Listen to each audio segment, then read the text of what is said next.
Hello everyone and welcome to this video on single indicator longitudinal structural equation modeling.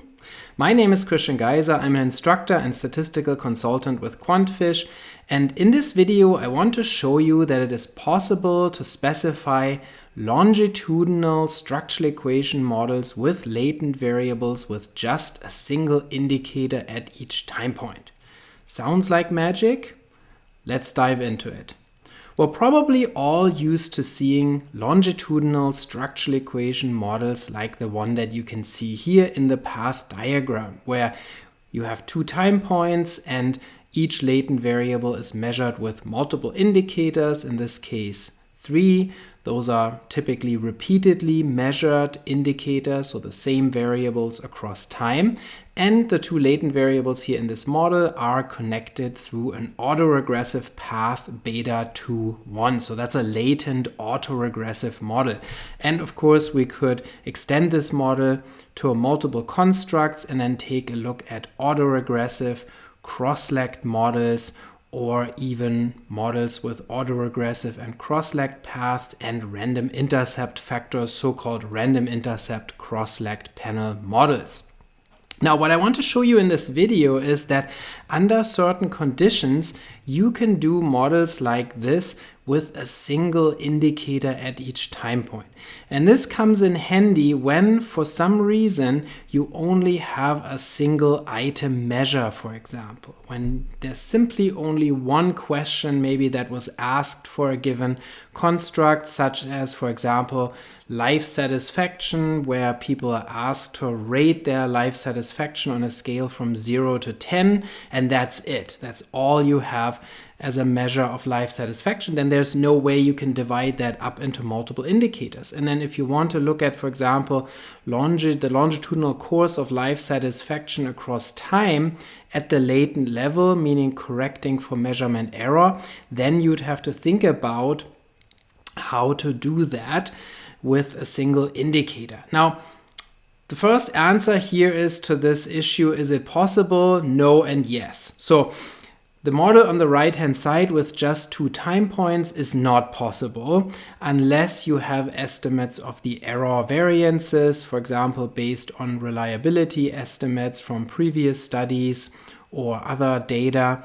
Then you could fix the error variances, and then you could go with a single indicator with fixed error variance. And I show this in a separate video how this is done technically. However, here I want to talk about models where you don't have to do that. So where you don't have to fix the error variances for the model to be identified and still use only a single indicator. So how does that work? First of all, it doesn't work when you have just two time points. So you need a design with at least 4 time points. And when you have that, then a single indicator autoregressive model can be identified even without fixing the error variances to pre-specified known or assumed values. The way that it works is because of the autoregressive process. So because you have the latent variables connected through these autoregressive beta coefficients here, you can identify the model under certain conditions. And so one is all the loadings have to be fixed to 1 to identify the metric of the factor. And then second, we have to have constraints on error variances or residual variances at the latent level, which I will talk about in a little bit. But so for now, let's assume that we're going this route of constraining the error variances to be equal across time, which may not be a completely unrealistic assumption. So assuming that the variables have equal reliabilities, equal amounts of error variance at each time point, we could then set those error variances equal, and that identifies this model as long as the autoregressive process is not 0 or close to 0. Meaning, if you have state-like constructs that are very highly fluctuating, such as hormone levels, where you may have little stability of individual differences across time, little covariance across time, then this model could still be under-identified. Then the beta coefficients, so to say, they have to be substantial for the model to be identified, otherwise it can blow up. So if the betas are too weak, meaning if the autoregressive process, the autocorrelation across time is too weak, then this model could still be problematic with just a single indicator. But in many cases, we have substantial correlations across time. And so something like, for example, life satisfaction, we would assume that there is some reasonable amount of stability of individual differences across time, meaning there's going to be a reasonable amount of covariance across time. And therefore, we can assume that those beta coefficients will be non-zero and the model will be identified. Now, if you don't believe that a model like this works, then hopefully this can convince you. So here I fit this model to a data set with 4 time points using the lavaan GUI, which is a graphical interface for running lavaan models. So models in the lavaan package, that is a package for structural equation models in R. And so this is an online feature where you can generate lavaan syntax and output from a path diagram that you draw. If you haven't checked that out, please check out my other video on the lavaan GUI where I showed how this is done. And so you can see here that this model terminated normally after 76 iterations, and the chi-square test of model fit has 2 degrees of freedom, so it's an over-identified model, and the test statistic is 3.02.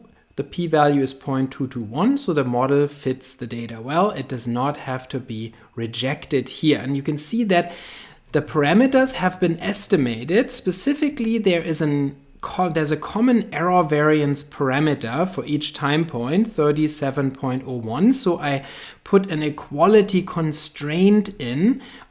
Importantly, I did not fix the error variance to 37.01. It is freely estimated, but it is set equal across time, assuming that the error variance parameter does not change. Now, this is still an advantage over fixing the error variance because I did not have to come up with an estimate for the variance of epsilon, and it was estimated from the data rather than me having to come up with a reasonable estimate.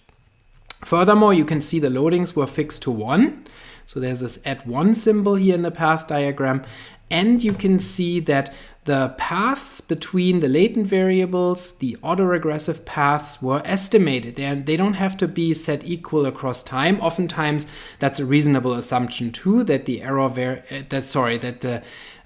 beta coefficients, the autoregressive coefficients, don't change across time. But in this case, I did not put in a constraint of this kind. So the first 2 ones are very similar, 1.05, and then the last one is also similar, but it's not exactly the same value. It's 1.0. Those are the unstandardized autoregressive paths. You can also get the standardized autoregressive paths in this model. And then furthermore, you can see the variance of the first factor was freely estimated, as well as the residual variances for the subsequent factors, which are explained by previous factors. Therefore, these variances are much smaller because the autoregressive effect here is strong. So a lot of the variance in, for example, F2 is explained by F1. And then also a lot of variance in F3 is explained by F2. And so therefore these residual variances are relatively small compared to the initial variance, which was almost 200. So you can see a model like this works. You can also extend this model by having a second construct and looking at autoregressive and cross-legged paths between the different factors across time. And an advantage is that here, even though we have just a single indicator, we can still correct for measurement error. Now, one downside of this parameterization of the model is that here we're assuming that the error variances are equal across time, and that may not be a reasonable assumption. So in longitudinal studies, we often find that error variance components are higher at the first measurement occasion because individuals have to get used to the measurement procedure, and they may be more nervous. There's more random noise involved in the first measurement occasion oftentimes, and this is something that we don't allow here because all error variances are equal, and that could lead to bias if we're assuming that and it's not true. And so there's an alternative way to identify this model that leaves the error variance parameters free. And that is, rather than constraining variance epsilon to be equal across time, we can instead constrain the latent residual variances, the variances of R2, R3, and R4 to be equal across time.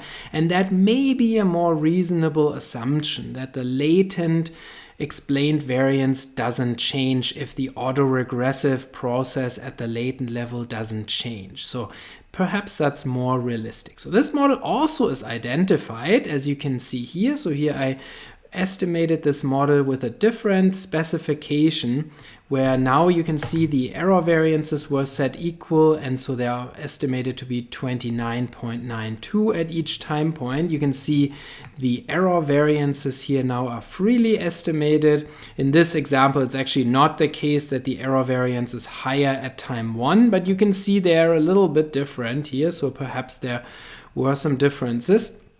Now this model still ended normally after 45 iterations, and it has still 1 degree of freedom because there's still a restriction here on the error variances or the latent residual variances, and the chi-square, as you can see here, is 2.586 and the p-value is 0.108, so still not significant at the 0.05 level, indicating that this model also fits the data well. So you could make a decision yourself which one you like better. The p-values are very similar, so there's not really a difference in fit here, apparently, and so both of these could be used reasonably depending on what you find more useful. Now, of course, whenever you can, I would recommend using multiple indicators, because models with multiple indicators are more stable across time. They are identified with fewer than 4 time points already.